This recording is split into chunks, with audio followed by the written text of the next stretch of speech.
Hi everybody, Toby from Troy Radio Service. I had a customer send in a radio and he wanted to upgrade his DDS VFO install. So, he likes the display, alright, he said that's fine. And they put, I don't know whose meter that is, but it's a neat looking meter. It's in there, kind of a nice yellowish soft glow.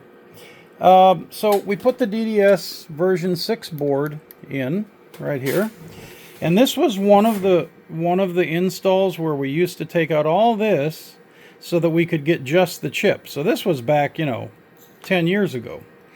But he asked me for a favor, and he said, could you put all the wiring to the board on the bottom side of the board, not on the top like we used to do? Well, hey, customer's always right. So let's do it. So I did that. I put all the wire on the bottom of the board down there. And look how nice this makes the install cabling harness. Goes off, of course, we have our little service loops. And we call these service loops, some people don't know that. They say, well, why do you put so much wire in there, extra length? Well, this is the encoder wiring and the display wiring is down in there. And you want to have a little extra in case you want to pull the display off or the bezel to do something or to work on it. Or, say a wire gets frayed and you want a little extra to, resolder it on. And you're going to have a little bit there. We do the same thing here. Go up here. Here's the gray-black. In our wiring scheme, that's the Roger beep. It goes further than it needs to, loops back around and comes here. And a lot of that is just because we like to do that service loop. But look how nice that makes that install look. Okay? Wow. I mean, did the factory do that? I think I did a really good job on it. So from now on, I think that's what I'm going to do.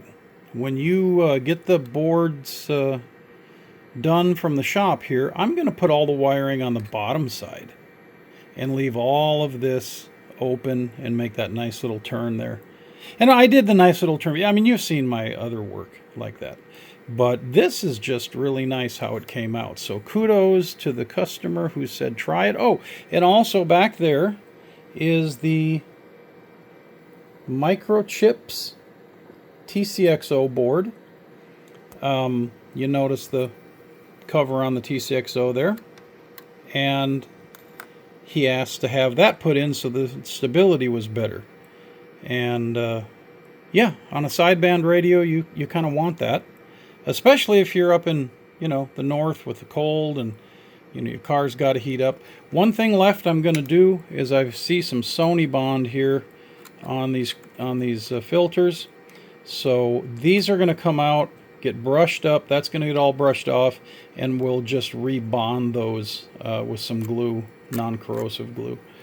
And that'll be nice. So, all right. Well, I hope, it's Friday. I hope everybody has a great weekend when it comes. Don't do anything I wouldn't do. Which doesn't leave much of the imagination. I do a lot of crazy stuff. But anyway, I really think that's nice. All right. Enough bragging on my own install there. Got to get to some more work. But hey, really good idea. Hope you like and subscribe to the videos. Tell friends about ddsvfo.com. And go over to microchipswithaz.net. I'll leave a link in the description down here. Check them out. They're pretty cool people.